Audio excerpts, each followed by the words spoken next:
My name is Rob Legato, and I'm a visual effects supervisor, and I've worked on the latest film was The Jungle Book.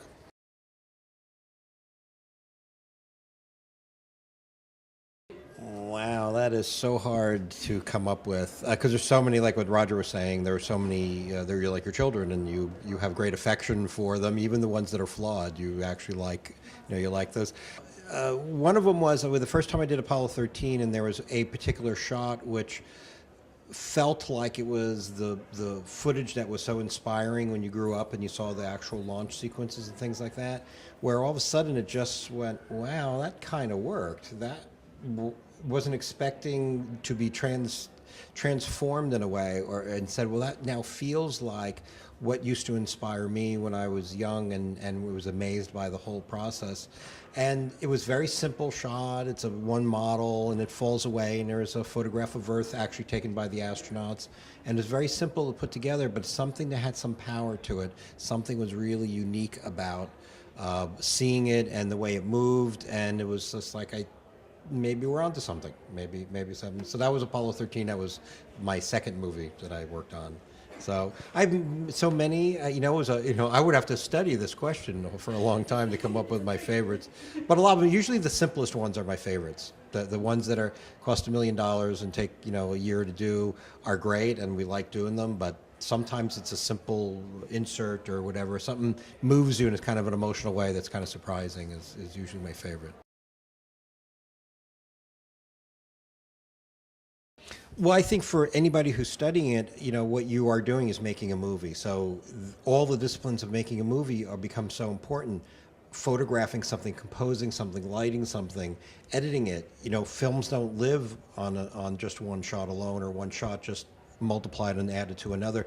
They have to be cut. There has to be a rhythm, and a rhythm is kind of like music.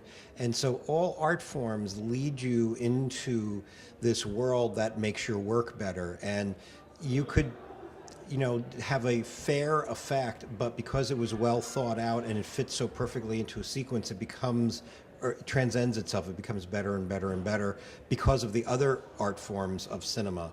So for students, study art in general. Music is very inspiring. You'll change the shot that you compose if you're listening to music. You will, if you see a sculpture, there's something about the art that just kind of leaks out into you and gives you an emotion, and you want that in your work. And then the other thing I think for students too is that don't imitate anyone else.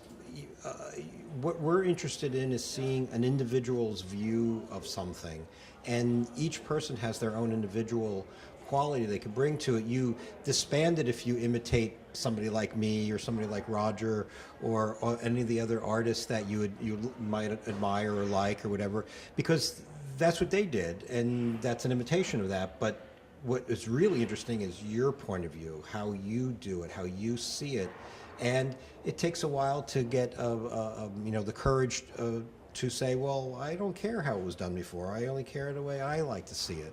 And I'm hoping that there's other people like me in the world that want to see it the same way.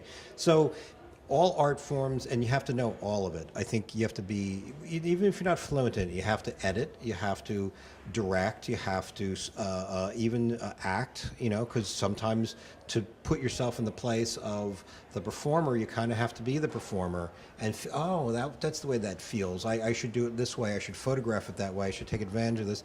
Every art form leads and adds and multiplies on top of the other ones.